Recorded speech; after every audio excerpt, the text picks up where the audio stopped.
అలాగే ఇక్కడ మరొక స్థానికేతరులు ఉన్నారు, వారిని అడిగి తెలుసుకుందాం అసలు వారి పేరేంటి, వాళ్ళు ఎక్కడి నుంచి వచ్చారు, వారికి ఏ పథకాలు అందట్లేదు, అసలు ఏమేమి అందినాయి, అలాగే కేసీఆర్ పరిపాలన బాగుందా, ప్రస్తుతం రేవంత్ రెడ్డి పరిపాలన బాగుంది అనేది. మీ పేరు ఏంటమ్మా? నా పేరు ముకుంద. మీరు ఎన్ని సంవత్సరాల నుంచి ఉంటున్నారు ఇక్కడ? నేను కాలనీ వడ్డపడతాను, ఇక్కడనే ఉన్నాను.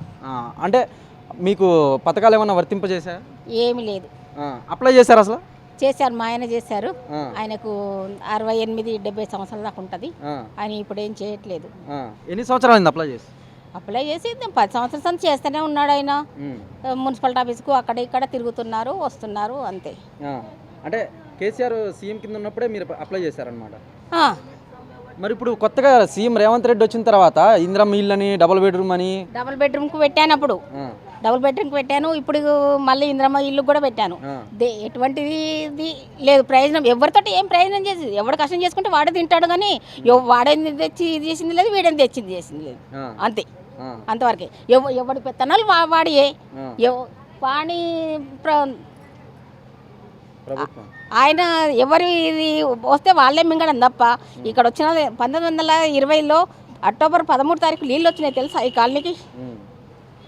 ఇంట్లోనే మునిగిపోయినాయి, బియ్యం మునిగిపోయినాయి, సామాన్లు అన్నీ ఇట్లా ఉయ్యాల తేలిపోయినాయి.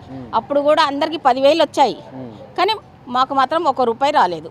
ఎందుకంటే నేను 15 సంవత్సరాలు అయింది ఆ ఇంట్లో ఉండబట్టి. నేను ఎందుకంటే ఈ అమ్మలు వచ్చింది అప్పుడే, ఈ కోటస్ పడ్డప్పుడు మేము కూడా వచ్చింది అప్పుడే. అప్పటి సంది నేను కిరాయికే ఉంటున్నాను నేను, కానీ ఎటువంటిది లేదు మాకు.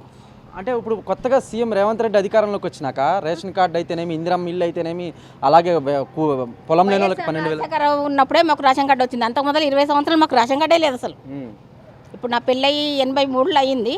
అప్పటి సంది నాకు వైఎస్ రాజశేఖర్ వచ్చినప్పుడు మాత్రమే నాకు రేషన్ కార్డు వచ్చింది. అంతకు మొదలు సంది ఏం లేదు. ఆ రేషన్ బియ్యం తప్ప మాకు మా ఆయనకు కానీ నాకు కానీ ఏ పింఛన్ లేదు. అంటే కాంగ్రెస్ ప్రభుత్వం అధికారంలోకి వచ్చినాక బీసీ కులగణన అని, ఇంటింటి కుటుంబ సర్వే అని, ఇలాంటి వాటికి ఏమైనా వచ్చారా మీ ఇంటికి? వస్తారు, చేస్తారు, వెళ్తారు, వస్తారు, చేస్తారు, వస్తారు, పేపర్లన్నీ తీసుకెళ్తారు, ఎక్కడో సందులో గొంతులో పడేసి వెళ్తారు. మా దాకా ఏమీ రావు. అంటే మీకు కేసీఆర్ పరిపాలన బాగుందా, రేవంత్ రెడ్డి పరిపాలన బాగుందా? ఎవరి పరిపాలన వాళ్ళకే ప్రయోజనం, కానీ మాకు ఎలాంటి ప్రయోజనం లేదు. ఎలాంటిది ప్రయోజనం మాకు లేదు.